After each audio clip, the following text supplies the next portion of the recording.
Hey, this is Matt once again. Welcome back to another video, and this is a paid request for Sean. Thank you so much for that. And for those interested in requesting any type of videos, movie reviews, re-reviews, random thoughts, streams, commentaries, video game playthrough for an hour or full playthrough, whatever the case may be, feel free to send it either directly to my PayPal. I do have a CashApp as well. Links are down below, and I'll get to it as soon as I possibly can. For those who sent them, thank you. I do appreciate it. And this is for Butch Cassidy and the Sundance Kid, which actually I had never seen all the way through. I had seen clips of the movie, the more famous clips and famous bits, but never watched it all the way through. And I did like this film. I thought this was a pretty good film because of the two leads and the dialogue and writing that was shared between the two, Paul Newman and Robert Redford. Now, it was written by William Goldman, very talented writer. He did All the President's Men, which I really enjoy that film. He did The Princess Bride. He wrote that script. And a very talented writer. Now,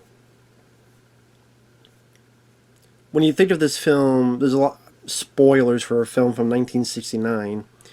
There's a lot of memorable bits you think of that were referenced in multiple movies, or where they talk about, the best films, these memorable lines, memorable bits.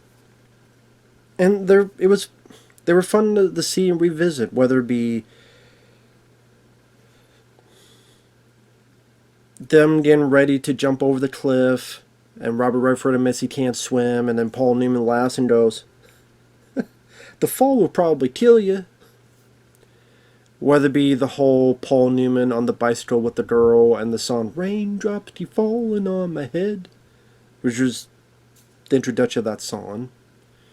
Whether it be the bit of Ted Cassidy, who was Lurch in the original Addams Family show, wanting to take over the gang that Paul Newman's leading.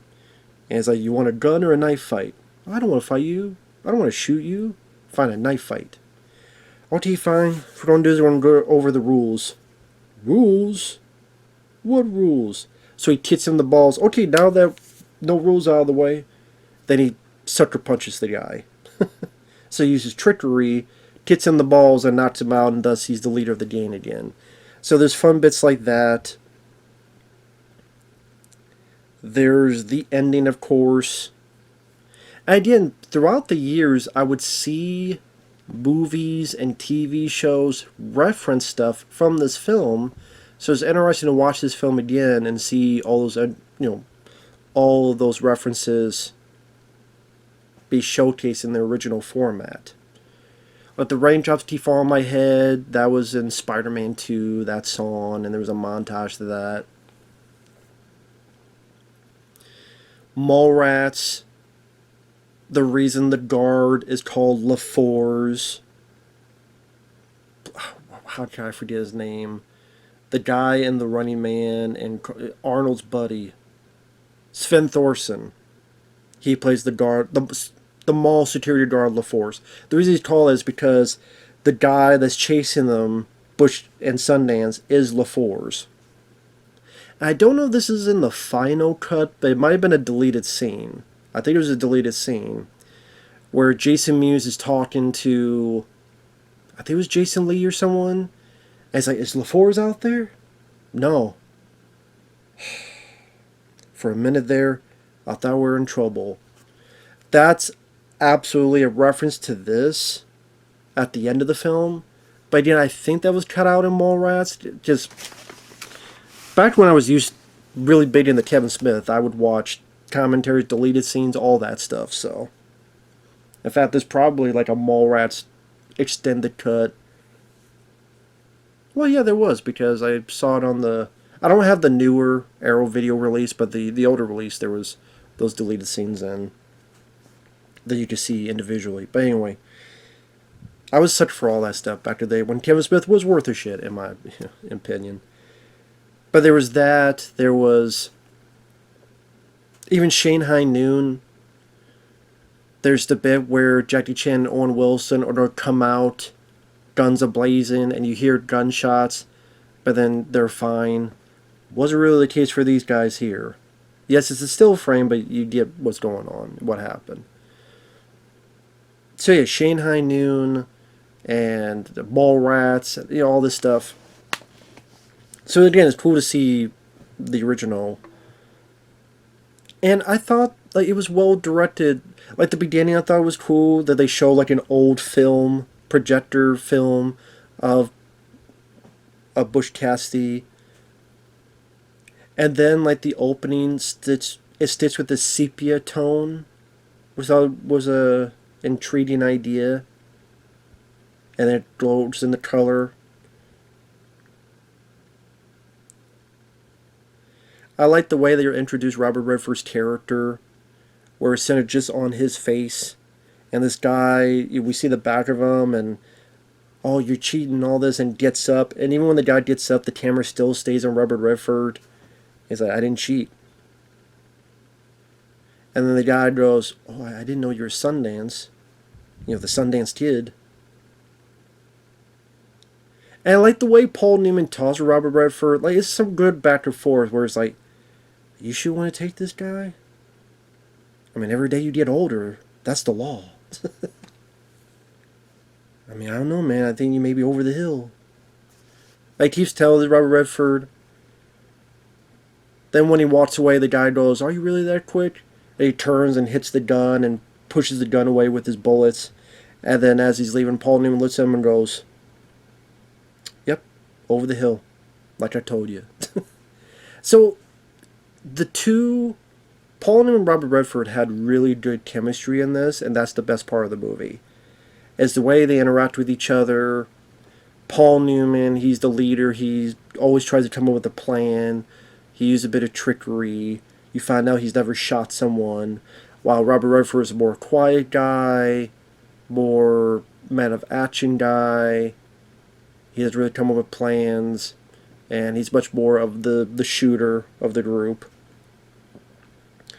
And like the first half, it was just fun to see them kind of interacting, doing their crimes where they blow up, they stop a train and they blow up the safe.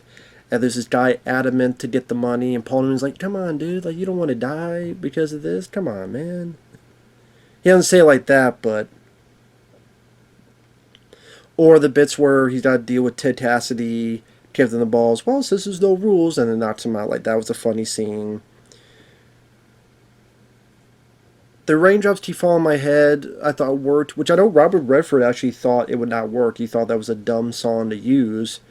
But that song became huge when the film came out. And this, I don't know if it won, but it was nominated for Best Screenwriting, Best Script. I don't know if it won or not. I have to look it up.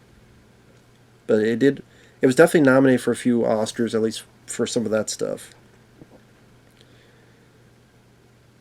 And then there's a bit where they try to have another robbery, but he uses too much dynamite. And the explosion is crazy. Because you see...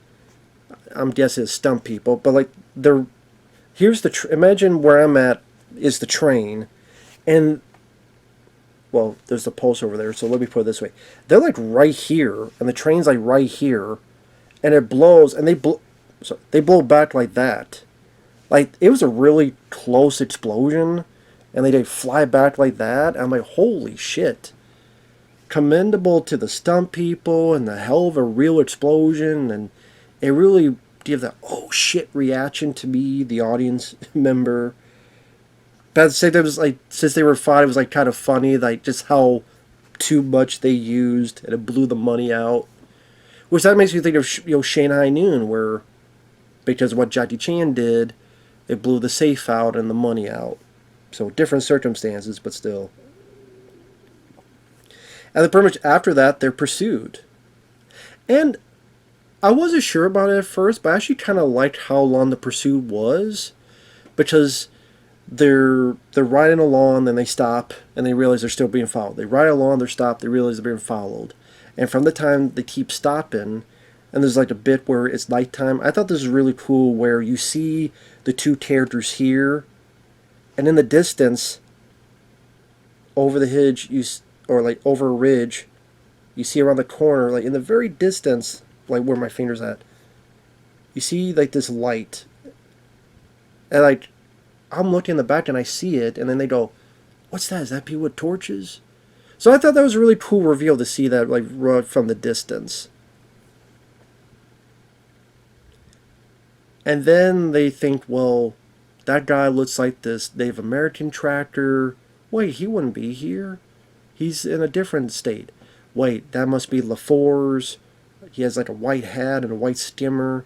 No, he's like another state. And then they eventually find out by one of their girlfriends that they were hired by the railroad to specifically get these guys because he was tired of these guys stopping his trains and robbing his shit. What the reason I didn't mind it, how lengthy that was, it just showed how much of a they were doggedly pursued. How it felt like no matter what, they would keep being followed.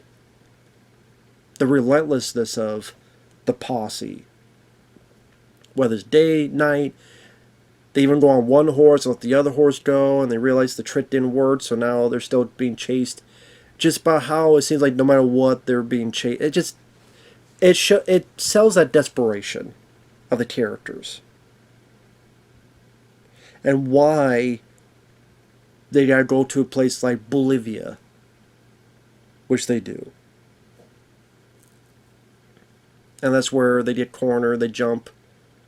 I can't swim. You get in, the fall will kill you.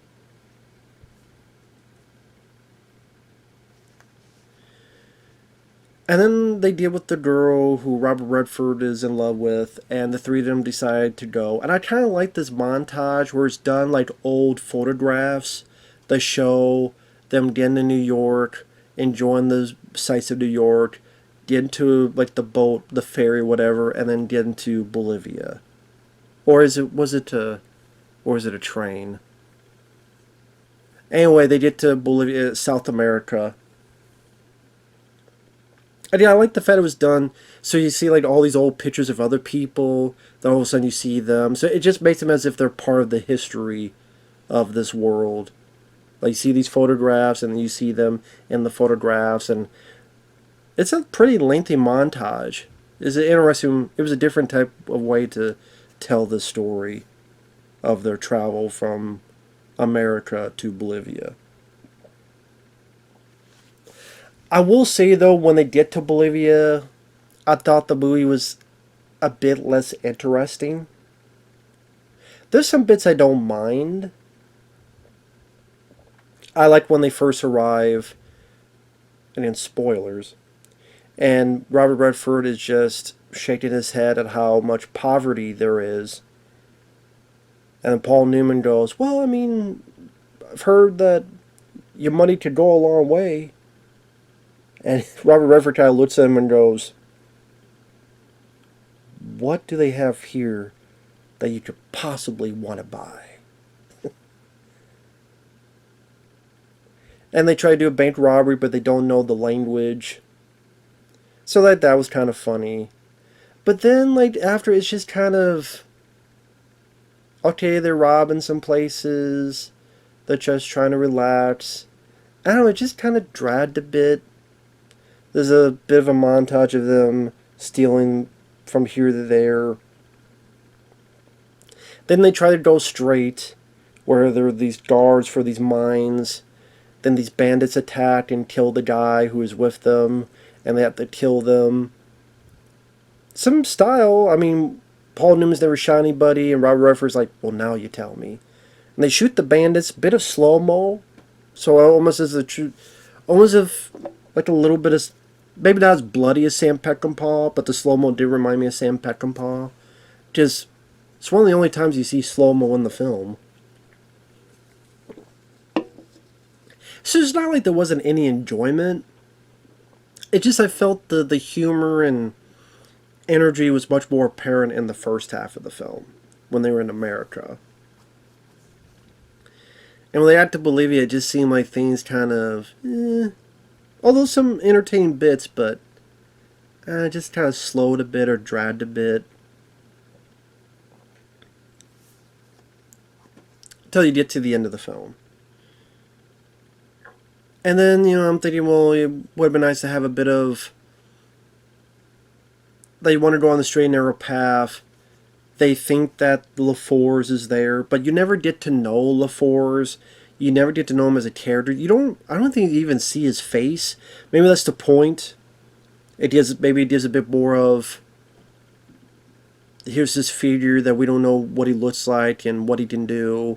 So maybe it gives him a bit more of a myth quality.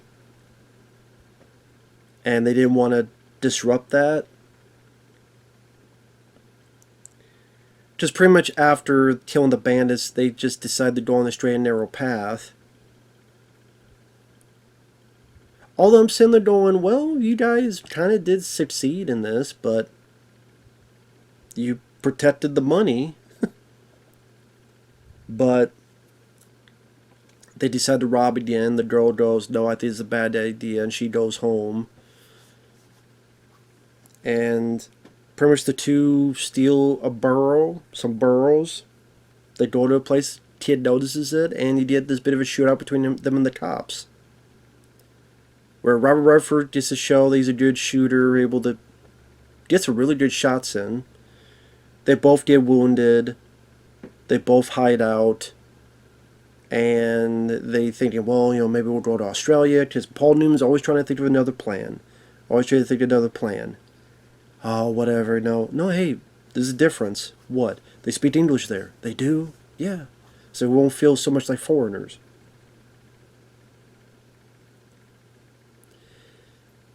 And I guess in a weird way you just say that in a way these two have this kind of optimism that they'll push through no matter what. But because of their line of work, because of what happened, because of what they've done, eventually it's going to come up and bite them on the ass. Eventually it's going to come up and... Just I think there's a point early on before they even get to Bolivia where they go to this guy who was a sheriff, who was a friend of Paul Newman. He goes, you may be this and that, but you're still two-bit thugs. And you guys you lived longer than you should, but eventually you guys go die bloody.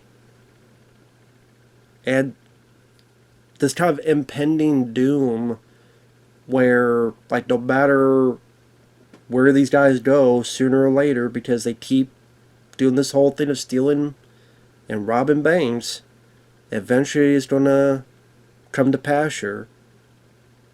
And unbeknownst to them, they think there's just a couple cops out there that don't run and get to the horses. Unbeknownst to them, the fucking Bolivian army comes in and has their guns ready. They don't know this yet.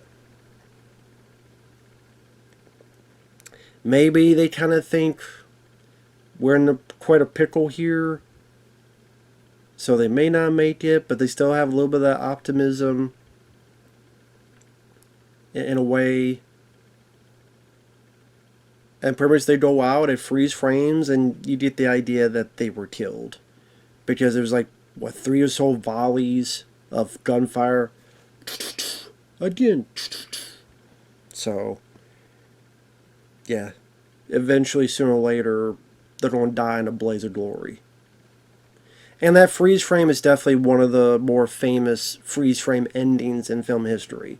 When people think of freeze frame endings, Butch and Sundance is a film they think of. And it's effective, just I didn't need to see them bloody. In a way, it kind of stops them in their glory, kind of mythical glory, where, in a weird way, it makes them become like legends by freeze-framing them in that way. And it brings us kind of a sense of sadness, just really, these two don't come off as bad guys. Like, they're robbing banks, but they don't hurt anybody that's innocent. When the guys telling them don't come onto the train, Paul Newman is saying, listen, you don't want to get killed. The guy is made to think that this woman is going to get shot, and he opens up, but it's really Robert Redford just got his hand on the girl's mouth, and Paul Newman's pretending to be the girl. No, please don't shoot. The people they kill are bandits that killed the guy and are ready to murder them in Bolivia. Hey, Robert Redford didn't kill the guy at the beginning. He just steered the shit out of him, shooting his gun, taking it off and shooting across the room. So that's what I mean. They don't come off as like cold-blooded murderers, evil people. So there's a part that wants you to let them get away and succeed. And again, they have such a likable banter and back and forth dialogue with each other. That is definitely a sad, tragic way, but at the same time, like the one sheriff goes, if you keep robbing places and keep doing this, sooner or later it's going to come and bite you on the ass. And it did. If they didn't steal the borough, if they had tried to go more on the straight and narrow path, okay, you kill these bandits, but maybe the next time be better. Or take whatever money you stole and go to Australia right then and there. I mean, they've stolen enough banks. Like, they've robbed enough banks. You would think they would have the money to go to Australia right then and there instead of stealing this borough. Like, what else they don't spend that money on? Or hell, sneak somewhere and go to Australia. Or something. I don't know. Bribe someone. But instead, they just, no, they gotta keep going, and they fell deep into it. So, I mean, it is a bit of a bummer of an ending. It's not, something I would just, what can I say? I like more uplifting, optimistic endings. But, I mean, it works for what they're going for. It's definitely a memorable, impactful way to end the film. And you kind of get where it's going. And it's set up earlier with what the one guy said. And again, despite their kind of optimism, again, Paul Newman always trying to think of a plan. Eventually, even if they got to Australia, something would happen, and they just had the worst, the bad luck. And eventually, it was going to come to pasture if they kept doing these criminal activities. I don't know why. It makes me want to rewatch Shanghai Noon. I know that sounds stupid. Well, no, because the ending, is much more uplifting, much more... But, I mean, I did like the film. I thought the music, and I like some of the direction. I like some of the use of the sepia tone. That one scene they used a bit of slow-mo. I think Paul Newman and Robert Redford did a really good job. They worked so well back and forth. I thought the dialogue, the banter they shared with each other was rather fun.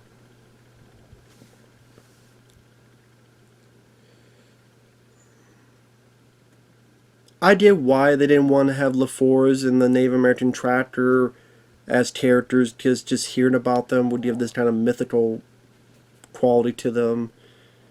There's a part of them that kind of wanted to see that it was them that got these two guys. I don't know, some kind of end fruition to that. But I guess it wasn't really needed. Like I said, some of the stuff Bolivia wasn't, kind of dragged a bit. Certain parts of it just wasn't as interesting. But overall, I did like the film. I thought it was pretty good. So, I know I hate everything. Well, I thought this was a good movie. It's not a film I rewatch a whole lot, but I did like it. So, especially because of the two leads. With that said, thanks for watching. Take care, everyone, and we will see you in the next video. Bye-bye for now.